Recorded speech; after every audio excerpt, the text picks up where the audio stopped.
नमस्कार दोस्तों, स्वागत है आपका जीएस सिविल अड्डा पर।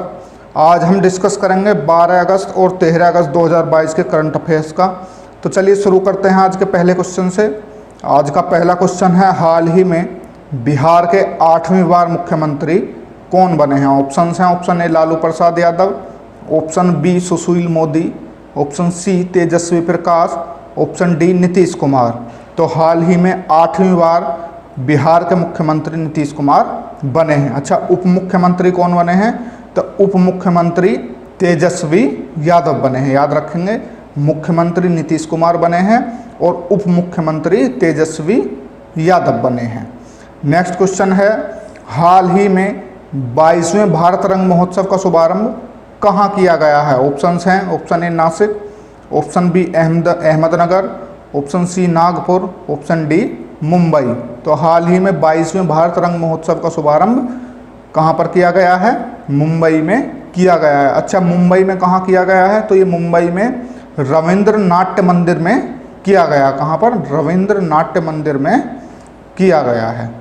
नेक्स्ट क्वेश्चन है, हाल ही में भारत और किस देश के बीच संयुक्त सैन्य अभ्यास वज्र प्रहार 2022 शुरू हुआ है? Option A America, option B चीन, option C Maldives, option D France. तो हाल ही में अमेरिका और भारत के बीच वज्र प्रहार अभ्यास 2022 का शुभारंभ हुआ है।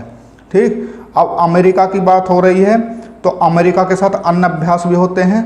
एक का नाम है युद्ध अभ्यास, एक आपने पढ़ लिया वज्र प्रहार, कोप इंडिया, टाइगर ट्रंप, ये अन्य अभ्यास भी अमेरिका के साथ किए जाते हैं। नेक्स्ट क्वेश्चन है, हाल ही में जुलाई का ICC player of the month का खिताब किसे मिला है? Option A Prabath Jayasuriya, option B Emma Lamb, option C A व बी दोनों, ऑप्शन डी विराट कोहली। तो इसमें प्रभात जयसूर्या और एम्मा लैम्ब, इन दोनों को ही ICC player of the month चुना गया है। पुरुष की श्रेणी में श्रीलंका के रहने वाले प्रभात जयसूर्या को और महिला श्रेणी में इंग्लैंड की एम्मा लैम्ब को ICC player of the month चुना गया है। नेक्स्ट है, हाल ही में टेनिस स्टार सेरेना विलियम्स ने टेनिस से संन्यास ले लिया है। वे किस देश से संबंधित हैं? Option A America, option B Australia, option C Bharat, option D England. तो ये अमेरिका की टेनिस स्टार हैं। ठीक, याद रखेंगे किस देश की हैं? अमेरिका की टेनिस स्टार हैं। नेक्स्ट है, हाल ही में जेम्स मारापे किस देश के नए प्रधानमंत्री बने हैं? Option A America, option B Australia, option C Papua New Guinea, option D France. तो ये किस देश के बने हैं? ये पापुआ न्यू गिनी के नए प्रधानमंत्री चुने गए हैं। अच्छा, पापुआ न्यू गिनी की राजधानी क्या है? तो राजधानी है मोरेस्बी और करेंसी है कीना, और प्रधानमंत्री आपके सामने हैं जेम्स मारापे। नेक्स्ट है, हाल ही में काकोरी ट्रेन एक्शन की वर्षगांठ मनाने के लिए किसने रेडियो जयघोष लॉन्च किया? Option A Yogi Adityanath, option B Piyush Goyal, option C Amit Shah, option D Rajnath Singh. तो अभी मैंने आपको कल ही बताया था कि काकोरी ट्रेन एक्शन की वर्षगांठ मनाई गई है, तो उसी के अवसर पर उत्तर प्रदेश के मुख्यमंत्री योगी आदित्यनाथ जी ने रेडियो जयघोष लॉन्च किया है। ठीक, याद रखेंगे। और इन्होंने ही इसका नाम भी बदला था 2021 में। इसका पुराना नाम काकोरी कांड था, लेकिन अब इसे बदलकर काकोरी ट्रेन एक्शन कर दिया गया है। नेक्स्ट है, हाल ही में झारखंड जनजातीय महोत्सव 2022 किस शहर में शुरू किया गया? Option A Jamshedpur, option B Hazaribagh, option C Deoghar, option D Ranchi. तो झारखंड जनजातीय महोत्सव 2022 का आयोजन रांची में शुरू किया गया है। नेक्स्ट है, हाल ही में मशहूर क्रिकेट एम्पायर रूडी कर्टजन का निधन हो गया। उनका संबंध किस देश से है? Option A France, option B Sri Lanka, option C दक्षिण अफ्रीका, ऑप्शन डी न्यूजीलैंड। तो इनका संबंध किस देश से है? दक्षिण अफ्रीका से है, याद रखेंगे। नेक्स्ट है, हाल ही में किस राज्य में 2G इथेनॉल प्लांट शुरू किया गया है? Option A Manipur, option B Assam, option C Haryana, option D Rajasthan. तो हाल ही में हरियाणा के पानीपत में 2G इथेनॉल प्लांट शुरू किया गया। अच्छा, आपसे पूछा जाए कि बायो सीएनजी प्लांट कहाँ शुरू किया गया था, तो इंदौर यूपी एमपी में शुरू किया गया था। बायोमास हाइड्रोजन संयंत्र की बात करें तो ये खंडवा एमपी में शुरू किया गया था। और यदि पूछे कि ग्रीनफील्ड इथेनॉल कहाँ पर शुरुआत की गई थी, तो ग्रीनफील्ड इथेनॉल संयंत्र की शुरुआत पूर्णिया बिहार में की गई थी। अब यहाँ बात हरियाणा की हो रही है, चलिए हरियाणा की जानकारी लेते हैं। स्थापना 1 नवंबर 1966 को हुई थी। मुख्यमंत्री मनोहर लाल खट्टर हैं। मुख्य न्यायाधीश रविशंकर झा हैं। राज्यपाल बंडारू दत्तात्रेय हैं। राजधानी चंडीगढ़ है। पड़ोसी राज्यों की बात करें तो हिमाचल प्रदेश, राजस्थान, पंजाब, उत्तर प्रदेश, उत्तराखंड एवं दिल्ली हैं। और हरियाणा भारत का न्यूनतम लिंगानुपात वाला राज्य है। इसका लिंगानुपात 879 है। प्रमुख भाषाओं की बात करें तो हिंदी और हरियाणवी हैं। जिले 22 हैं। राज्य का पुष्प कमल है। राज्य का वृक्ष पीपल है। राज्य के पक्षी काला तीतर है। राज्य के पशु नीलगाय है। लोकसभा सीट की बात करें तो 10 हैं। राज्यसभा सीट 5 हैं और विधानसभा सीट 90 हैं। नेक्स्ट क्वेश्चन है, हाल ही में इस्माइल 75 पहल का शुभारंभ कब किया गया? ऑप्शन ए 10 अगस्त, ऑप्शन बी 7 अगस्त, ऑप्शन सी 12 अगस्त, ऑप्शन डी 9 अगस्त।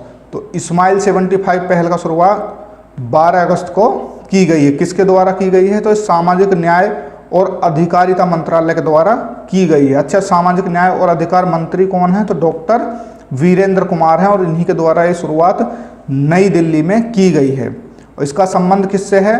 तो जो गरीब लोग हैं, जो हाशिए पर खड़े व्यक्ति हैं, उनके आजीविका के लिए मदद करने के लिए ये इस्माइल 75 इनिशिएटिव शुरू किया गया है।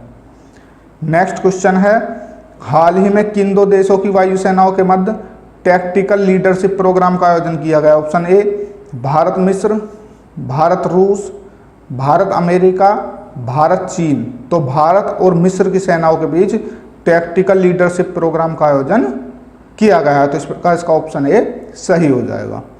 नेक्स्ट है, हाल ही में खुदीराम बोस की पुण्यतिथि कब मनाई गई है? ऑप्शन ए 2 अगस्त, ऑप्शन बी 6 अगस्त, ऑप्शन सी 11 अगस्त, ऑप्शन डी 9 अगस्त। तो हाल ही में 11 अगस्त को शहीद खुदीराम बोस जी की पुण्यतिथि मनाई गई है। अन्य ऑप्शंस की बात करें तो 2 अगस्त को पिंगली वेंकैया जी की 146वीं जयंती मनाई गई थी। 6 अगस्त को हिरोशिमा दिवस मनाया गया था और 9 अगस्त को नागासाकी दिवस मनाया गया था। नेक्स्ट क्वेश्चन है, मैक्सिको में होने वाली चुनाव आयोग की एशियाई क्षेत्रीय मंच की बैठक की अध्यक्षता कौन करेगा? ऑप्शन ए भारत निर्वाचन आयोग, option B NITI Aayog, option C केंद्रीय सतर्कता आयोग, ऑप्शन डी इनमें से कोई नहीं। तो ये कौन करेगा? ये भारत का निर्वाचन आयोग करेगा। अच्छा, भारत के निर्वाचन आयोग की बात हो रही है, तो भारत के निर्वाचन आयोग की स्थापना कब की गई थी? तो ये 25 जनवरी 1950 को इसकी स्थापना की गई थी। और वर्तमान में हमारे चीफ इलेक्शन कमीशन कौन है? तो राजीव कुमार हैं, याद रखेंगे। बात यदि नीति आयोग की करें तो नीति आयोग की स्थापना कब की गई थी? 1 जनवरी 2015 को की गई थी। वर्तमान में इसके उपाध्यक्ष कौन हैं? तो सुमन बैरी हैं। और सीईओ की बात करें तो परमेश्वरन अय्यर हैं। और इसके अध्यक्ष कौन होते हैं? तो देश के प्रधानमंत्री होते हैं। केंद्रीय सतर्कता आयोग की बात हो रही तो वर्तमान में हमारे केंद्रीय सतर्कता आयुक्त कौन है? तो अभी हाल ही में किसे? सुरेश एन पटेल को केंद्रीय सतर्कता आयुक्त नियुक्त किया गया था। नेक्स्ट क्वेश्चन, हाल ही में AIFF footballer of the year कौन बने हैं? Option A Sunil Chhetri, option B Manisha Kalyan, option C A व बी दोनों। तो ए व बी दोनों इसका सही आंसर होगा। सुनील छेत्री और मनीषा कल्याण दोनों ही AIFF footballer of the year 2022 बने हैं। नेक्स्ट क्वेश्चन है, हाल ही में किसे भारत में अमेरिका के नए महावाणिज्य दूत के रूप में नियुक्त किया गया है? ऑप्शंस हैं, option A Aarti Prabhakar, option B Gustavo Petro, option C Bajram Begaj, option D Mike Hankey. तो ये किसे नियुक्त किया गया है? ये माइक हैंकी को नियुक्त किया गया है। अब ये भारत में अमेरिका के नए महावाणिज्य दूत के रूप में कार्य करेंगे। अन्य ऑप्शंस को देखें तो आरती प्रभाकर कौन है? आरती प्रभाकर अमेरिकी राष्ट्रपति की मुख्य वैज्ञानिक सलाहकार हैं। गुस्तावो पेट्रो की बात करें तो कोलंबिया के पहले वामपंथी राष्ट्रपति के रूप में गुस्तावो पेट्रो को चुना गया है। बजराम बैगज की बात करें तो अल्बानिया के राष्ट्रपति के रूप में इन्हें चुना गया है। नेक्स्ट है, हाल ही में US heritage wall of fame में शामिल होने वाले पहले भारतीय मनोवैज्ञानिक कौन बने हैं? Option A Ramadhar Singh, option B Ishwar Lal, option C आगस्त तानो कुआमे, ऑप्शन डी नलिन नेगी। तो हाल ही में US heritage wall of fame में शामिल होने वाले पहले मनोवैज्ञानिक रामाधर सिंह बने हैं। अन्य ऑप्शंस की बात करें तो ईश्वर लाल कौन है? ईश्वर लाल आज़ाद हिंद फौज के मेजर थे जिनका भी हाल ही में निधन हो गया। बात करें आगस्त तानो कुआमे की तो विश्व बैंक के भारत के कंट्री निदेशक बने हैं। और नलिन नेगी की बात करें तो भारत पे के सीएफओ हाल ही में बने हैं। नेक्स्ट है, हाल ही में किस पूर्व भारतीय क्रिकेटर को नेपाल क्रिकेट टीम का कोच नियुक्त किया गया? तो किसे नियुक्त किया गया है? मनोज प्रभाकर को नेपाल की क्रिकेट टीम का कोच बनाया गया है। बात सौरव गांगुली की करें तो सौरव गांगुली वर्तमान में बीसीसीआई के अध्यक्ष हैं। राहुल द्रविड़ कौन है? तो ये पुरुष क्रिकेट टीम के कोच हैं। और रमेश पवार की बात करें तो ये कौन है? रमेश पवार महिला क्रिकेट टीम के कोच हैं।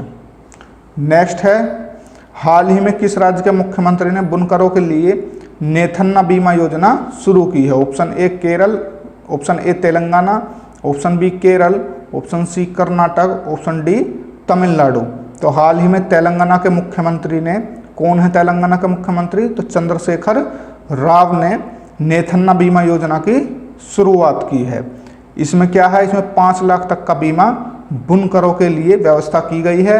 और इसकी प्रीमियम कौन भरेगा? तो इसकी प्रीमियम, इसकी किस्त जो भरी जाएंगी वे मुख्यमंत्री के द्वारा, मतलब कि तेलंगाना की सरकार के द्वारा भरी जाएंगी। और 5 लाख तक के बीमे की इसमें सुविधा बुनकरों के लिए दी जाएगी। याद रखेंगे किसकी है योजना? तेलंगाना सरकार की योजना है। अच्छा, हाल ही में बुनकर दिवस कब मनाया गया था? तो 7 अगस्त को बुनकर दिवस यानी कि हैंडलूम दिवस मनाया गया था।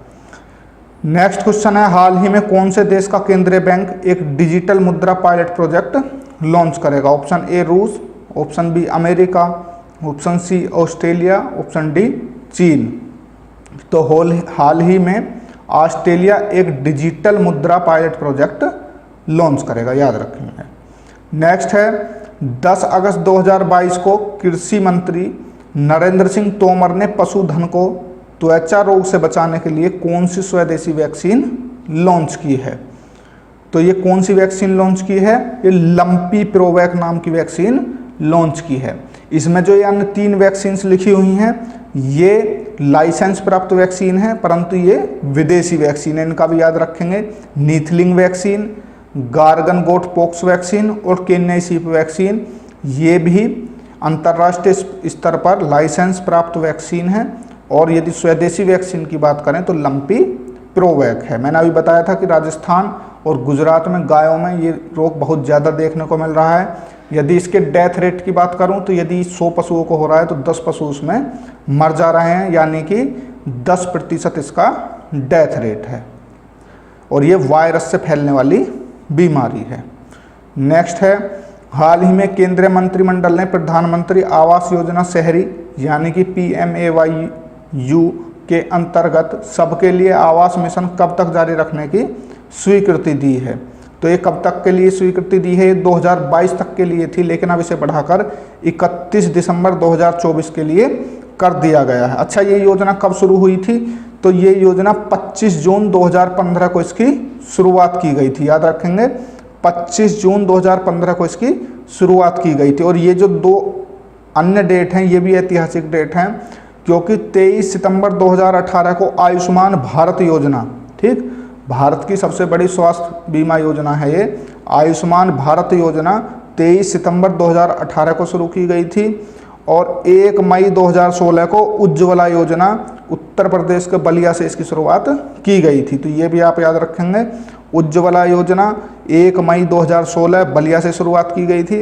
बात करें उज्ज्वला योजना 2.0 की तो 10 अगस्त 2021 को महोबा से इसकी शुरुआत की गई थी। ठीक, दोनों डेट याद रखेंगे। 1 मई 2016 को उज्ज्वला योजना 2.0 की बात करें तो 10 अगस्त 2021। उज्ज्वला 1.0 की शुरुआत बलिया से हुई थी और 2.0 की शुरुआत महोबा से हुई है।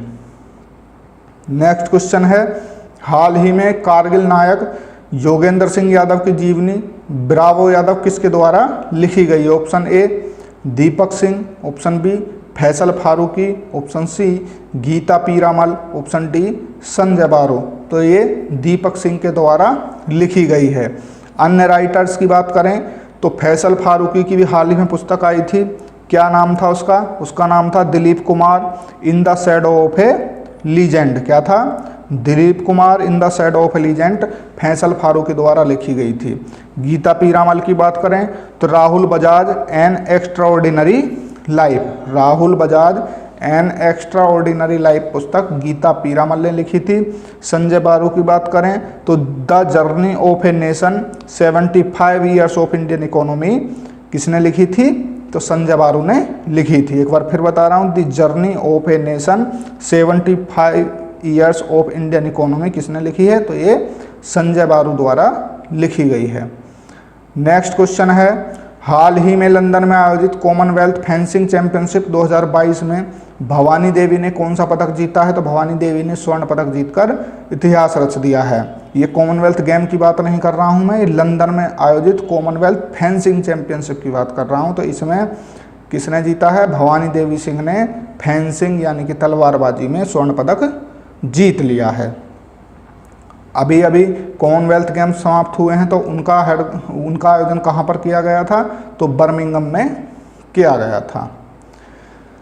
नेक्स्ट देखते हैं, हाल ही में किस राज्य ने अनुच्छेद 3A सम्मिलित करने के लिए संविधान संशोधन विधेयक 2022 पेश किया है? तो किसने पेश किया है? तो ये पेश किया है आंध्र प्रदेश ने। ये किससे संबंधित है? तो ये अपने राज्य के अंदर थोड़ा सीमा परिवर्तन और अपने जिलों के नाम बदलने अथवा जिलों की संख्या में घटाने बढ़ाने से संबंधित ये विधेयक है जो कि आंध्र प्रदेश द्वारा लाया गया है। तो याद रखेंगे कि अनुच्छेद 3A किसके द्वारा लाया गया है? संविधान संशोधन विधेयक 2022। तो ये आंध्र प्रदेश के द्वारा लाया गया है। आज के लिए यही 25 क्वेश्चन थे। चलिए अब रिवीजन करते हैं 11 अगस्त 2022 के करंट अफेयर्स का। हाल ही में काकोरी ट्रेन एक्शन की वर्षगांठ कब मनाई गई है? तो 9 अगस्त को मनाई गई है। और आज ही मैंने बताया कि रेडियो जय घोष की शुरुआत किसके द्वारा की गई है इस अवसर पर? तो किसके द्वारा की गई है? उत्तर प्रदेश के मुख्यमंत्री योगी आदित्यनाथ के द्वारा की गई है। नेक्स्ट है, भारत सरकार ने राशन कार्ड में नाम दर्ज करने के लिए सॉफ्टवेयर लॉन्च किया है। इसका क्या नाम है? तो इसका नाम है राशन मित्र। हाल ही में US navy ship USNS Charles Drew ने मरम्मत व संबद्ध सेवाओं के लिए कहाँ का दौरा किया है? तो ये भारत का दौरा किया है। नेक्स्ट है, भारतीय आभासी हर्बेरियम का उद्घाटन कहाँ किया गया है? तो ये कलकत्ता में किया गया है। IAEA का मुख्यालय कहाँ है? तो ये ऑस्ट्रिया की राजधानी वियना में है। कहाँ पे है? ऑस्ट्रिया की राजधानी वियना में। मोदी @20 ड्रीम मीट डिलीवरी नामक पुस्तक का ओडिया संस्करण किसने जारी किया है? तो ये अमित शाह, हमारे जो गृह मंत्री और सहकारिता मंत्री, उन्होंने जारी किया है। हाल ही में किस भारतीय गोल्फर ने मंदिरी इंडोनेशियाई ओपन गोल्फ टूर्नामेंट जीता है? तो ये किसने जीता है? गगनजीत भुल्लर ने। नेक्स्ट है, हिम ड्रोन ए थॉन कार्यक्रम का आयोजन किसके द्वारा किया गया है? तो ये इंडियन आर्मी के द्वारा किया गया है। डिफेंस एक्सपो 2022 का 12वें संस्करण का आयोजन किस राज्य में किया जाएगा? तो ये गुजरात के गांधीनगर में किया जाएगा। नेक्स्ट है, हाल ही में किस देश के प्रतिष्ठित हरे भरे मैदान पदांग को राष्ट्रीय स्मारक घोषित किया गया है? तो सिंगापुर को किया गया है। सिंगापुर का है ये हरा भरा मैदान पदांग, याद रखेंगे। हाल ही में किस देश के वैज्ञानिकों ने दुनिया का पहला कृत्रिम भ्रूण तैयार किया? तो इजराइल के वैज्ञानिकों ने पहला कृत्रिम भ्रूण तैयार किया है। नेशनल स्पोर्ट्स क्लाइंबिंग चैंपियनशिप की मेजबानी NIM द्वारा किस राज्य में की जाएगी? तो कहाँ? उत्तराखंड के उत्तरकाशी जिले में की जाएगी। कहाँ पर? उत्तराखंड के उत्तरकाशी जिले में की जाएगी। नेक्स्ट है, उत्तर प्रदेश के किस स्थान पर खेती के लिए उत्कृष्टता केंद्र स्थापित किया जाएगा? तो ये कहाँ पर किया जाएगा? चंदौली में। ठीक, इसे यूपी में धान के कटोरे के नाम से भी जाना जाता है। प्रवाद योजना कहाँ शुरू की गई है? तो ये जम्मू और कश्मीर में शुरू की गई है।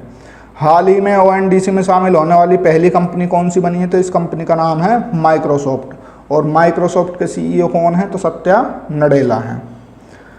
तो आज के लिए इतने ही। यदि वीडियो अंत तक देखिए तो उसके लिए धन्यवाद। और यदि चैनल को अभी तक सब्सक्राइब नहीं किया है तो सब्सक्राइब कर लीजिए, बेल आइकन ऑन कर लीजिए और ज़्यादा से ज़्यादा शेयर कीजिए। धन्यवाद, नमस्कार, आपका दिन शुभ हो।